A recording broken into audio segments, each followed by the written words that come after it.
Tukaram Omble 40 വെടിയുണ്ടകളാണ് Ajmal Khasab എന്ന നരാധമന്റെ യന്ത്രത്തോക്കിൽ നിന്ന് തുക്കാറാം ഓംബ്ലെ എന്ന മഹാരാഷ്ട്ര പോലീസിൽ ASI ആയിരുന്ന ഈ മനുഷ്യന്റെ മാരണത്തിൽ തുളഞ്ഞു കയറിയത്. എന്നിട്ടും അദ്ദേഹം ആ തോക്കിൻ കുഴലിൽ വിട്ടില്ല.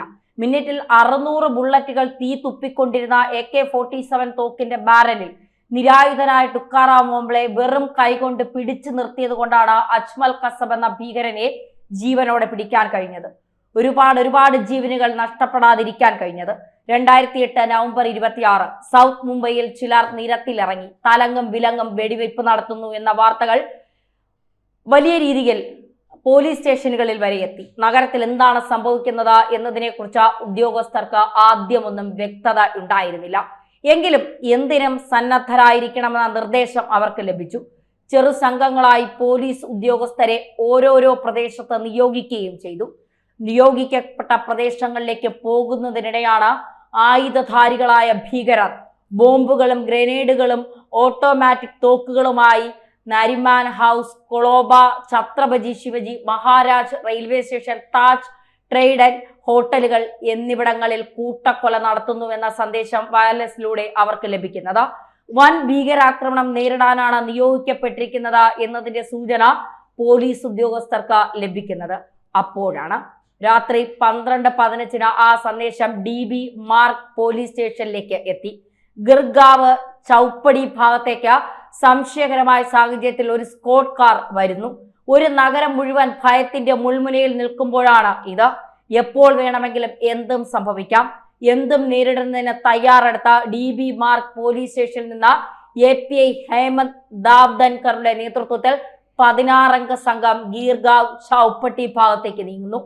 തുക്കാറാം ഓംബ്ലെ, ഭാസ്കർ കദം, സഞ്ജയ് ഗോവിൽക്കർ എന്നിവരടക്കം ഉൾപ്പെട്ടതായിരുന്നു ആ സംഘം. റോഡിലെ പോലീസ് ചെക്ക് പോയിന്റ് സംഘം നിലയുറപ്പിച്ചു. ഏറെ വൈകാതെ തന്നെ ആ സ്കോഡ കാർ ചീറിപ്പാഞ്ഞെത്തി. കാറിന്റെ ഹെഡ്ലൈനിൽ നിന്നുള്ള തീവ്രതയേറിയ പ്രകാശമടിച്ച അല്പനേരം പോലീസ് ഉദ്യോഗസ്ഥരുടെ കാഴ്ച നഷ്ടപ്പെട്ടു. ഡിവൈഡറിൽ ഇടിച്ച് കാർ നിന്നു. ഭീകരൻ അജ്മൽ കസബ്, അയാൾക്കൊപ്പം പാകിസ്ഥാനിൽ നിന്നെത്തിയ മറ്റൊരു ഭീകരൻ അബു ഇസ്മയിൽ എന്നിവരായിരുന്നു തട്ടിയെടുത്ത കാറിനുള്ളിൽ. ഹേമന്ത് ദാവ്ദൻകർ, ഭാസ്കർ കദം എന്നിവർ ചെക്ക് പോയിന്റിലെ തൂണിന് പിന്നിലും തുക്കാറാം ഓംബ്ലെയും സഞ്ജയ് ഗോവിൽക്കറും സ്ക്വാഡ് കാറിന് എതിർവശത്തും നിലയുറപ്പിച്ചു. കാർ ഡിവൈഡറിൽ ഇടിച്ച് നിന്നയുടൻ കസബിനൊപ്പമുണ്ടായിരുന്ന ഭീകരനായ അബു ഇസ്മയിൽ പോലീസ് ഉദ്യോഗസ്ഥർക്ക് നേരെ തുരുതുര വെടിയുയർത്തു തുടങ്ങി. ഇതോടെ കാറിൽ ഒപ്പമുണ്ടായിരുന്ന കസബ് കൈകൾ ഉയർത്തി. ഭയന്ന് വിറച്ച ഭീകരൻ കൈകൾ ഉയർത്തി പോലീസിന് മുന്നിൽ കീഴടങ്ങാൻ ഒരുങ്ങുകയാണെന്ന് പോലീസ് ഉദ്യോഗസ്ഥർ ധരിച്ചു. എന്നാൽ കൊടും ഭീകരൻ ചതിപ്രയോഗത്തിന് ഒരുങ്ങിയതാണെന്ന് പോലീസ് ഉദ്യോഗസ്ഥർക്ക് മനസ്സിലായത് പിന്നീടാണ്. കൈകൾ ഉയർത്തി കാറിൽ നിന്നിറങ്ങിയ കസബിനെ പോലീസ് ഉദ്യോഗസ്ഥർ വളയാൻ തുടങ്ങിയതിന് തൊട്ടു പിന്നാലെ അയാൾ ജാക്കറ്റിനുള്ളിൽ നിന്ന് AK-47 തോക്ക് വലിച്ചെടുത്തു. പോലീസ് ഉദ്യോഗസ്ഥർക്ക് നേരെ വെടിയുതിർക്കാൻ തുടങ്ങി.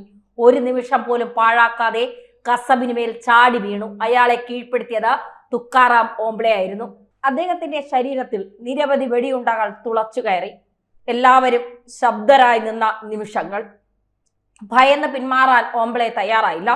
കസബിനെ ഓംബ്ലെ കീഴടക്കിയ ഉടൻ തന്നെ മറ്റു പോലീസ് ഉദ്യോഗസ്ഥർ ചേർന്ന് അയാളുടെ കൈവശമുണ്ടായിരുന്ന AK-47 പിടിച്ചു വാങ്ങുകയും സർവശക്തിയും എടുത്ത് അയാളെ നിലത്തിട്ട് മർദ്ദിക്കുകയും ചെയ്തു.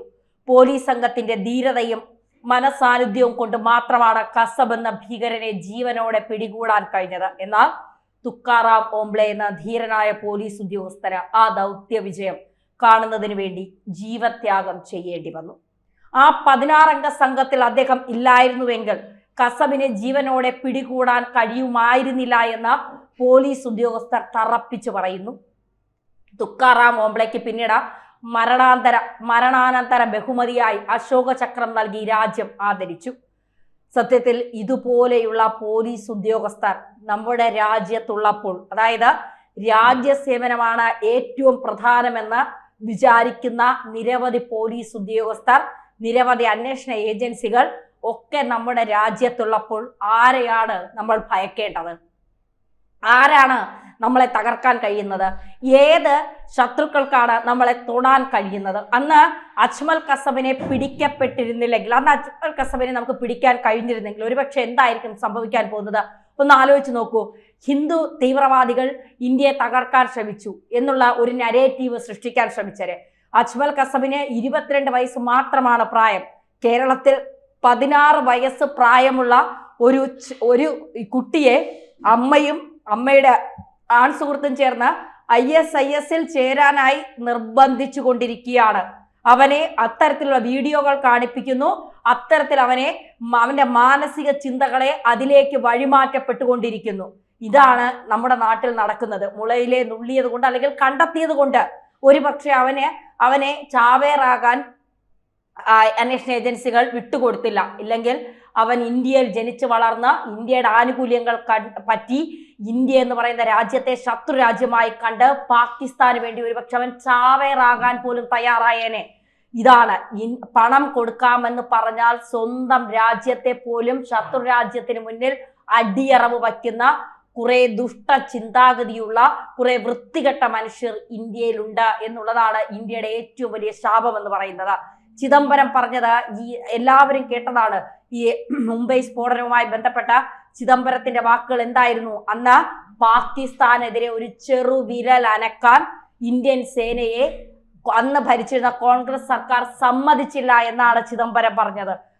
അമേരിക്കയിൽ നിന്ന് അമേരിക്കൻ സ്റ്റേറ്റ് സെക്രട്ടറി കൊണ്ടലീസ റൈസ് ഇവിടെ വന്ന ഇന്ത്യയുടെ പ്രധാനമന്ത്രി മൻമോഹൻ സിംഗുമായും അല്ലെങ്കിൽ ഇന്ത്യയുടെ പ്രധാനമന്ത്രിക്ക് മുകളിലുള്ള സോണിയാഗാന്ധിയുമായി സംസാരിച്ചപ്പോൾ പാകിസ്ഥാനെതിരെ ഒരു വിരൽ പോലും അനക്കണ്ട എന്ന് അമേരിക്കയുടെ പറഞ്ഞത് കേട്ട് അമേരിക്കയുടെ കാല് നക്കുന്ന ഒരു കോൺഗ്രസ് സർക്കാരിനെയാണ് കാണാൻ കഴിഞ്ഞത് എന്നാണ് ചിദംബരം പറഞ്ഞത്. ചിദംബരത്തിന്റെ ആ വാക്കുകൾ ഒരു കുറ്റസമ്മതമായി കണക്കാക്കിയാൽ പോലും ചിദംബരം അന്ന് ആഭ്യന്തരമന്ത്രിയായിരുന്നു. ചിദംബരത്തിനും അതിൽ നിന്ന് മാറി നിൽക്കാൻ കഴിയില്ല എന്നുള്ളതാണ് യാഥാർത്ഥ്യം. ഇന്ന് ആ സ്ഥിതിഗതികൾ മാറി. പാകിസ്ഥാൻ വല്ലാതെ ഭയപ്പെടുന്നുണ്ട്. ഈ ഉമർ നബി ഡൽഹിയിൽ നടത്തിയ സ്ഫോടനം, ആ സ്ഫോടനം വലിയ രീതിയിൽ മറുപടി ലോകം ചർച്ച ചെയ്യുമെന്ന് ഇന്ത്യയുടെ ആഭ്യന്തരമന്ത്രി അമിത്ഷാ പറയുമ്പോൾ പാകിസ്ഥാൻ ഭയക്കണം. അസീം മുനീർ രാജ്യം വിട്ടു എന്നുള്ള വാർത്ത വരുന്നു. അസീം മുനീറിന് അറിയാം ഇന്ത്യയുടെ അടി എങ്ങനെയായിരിക്കും. ഇന്ത്യയുടെ അടി തങ്ങൾക്ക് താങ്ങാൻ കഴിയാവുന്നതിലും അപ്പുറമായിരിക്കുമെന്ന് അസീം മുനീറിന് നന്നായിട്ട് അറിയാം. അതുകൊണ്ടാണ് മുനീർ ഇതിനെക്കുറിച്ച് ഒന്നും മിണ്ടാതെ നാട് വിടാൻ ഒരുങ്ങുന്നത്. ബംഗ്ലാദേശിനും അറിയാം ഷെയ്ഖ് ഹസീനെ വിട്ടുകൊടുക്കാതെ ഒരു കാരണവശാലും ഷെയ്ഖ് ഹസീനെ വിട്ടുകൊടുക്കില്ല എന്ന് ഇന്ത്യ ധൈര്യപൂർവ്വം പറയുകയും ചെയ്യുന്നു. ചിക്കൻ നെക്കിൽ ഇന്ത്യ കൂടുതൽ സൈനിക വിന്യാസം നടത്തുകയും ചെയ്യുന്നു. അപ്പോ മൊത്തത്തിൽ നമ്മുടെ ശത്രുക്കൾ ഭയക്കണം. ഒരു ASI വിചാരിച്ചപ്പോഴാണ് ഇന്ത്യയെ തകർക്കാൻ വന്ന 22 വയസ്സ് മാത്രം പ്രായമുള്ള അജ്മൽ കസബ് എന്ന് പറയുന്ന ഒരു നരാധമനെ നമുക്ക് വധശിക്ഷയ്ക്ക് വിധിക്കാൻ കഴിഞ്ഞത്. അങ്ങനെ ഒരുപാട് നരാധമന്മാരെ നമുക്ക് പിടിക്കാനും നമ്മുടെ രാജ്യത്തു നിന്ന് നാട് കടത്താനും അല്ലെങ്കിൽ വധശിക്ഷ നടപ്പിലാക്കാനും നമുക്ക് വലിയ വലിയ ഏജൻസികളൊന്നും വേണ്ട. ഒരു സാധാരണ പോലീസ് കോൺസ്റ്റബിൾ ആയാലും മതി. അയാൾക്ക് വേണ്ടത് രാജ്യസ്നേഹം എന്നത് മാത്രമാണ്. ഈ സമയത്ത് ഓർക്കേണ്ട ഒരു പേരാണ് തുക്രാം. അദ്ദേഹത്തെ മറന്നുകൊണ്ട് ഏത് സ്ഫോടനം വന്നാലും നമുക്ക് മുന്നോട്ട് പോകാൻ കഴിയില്ല.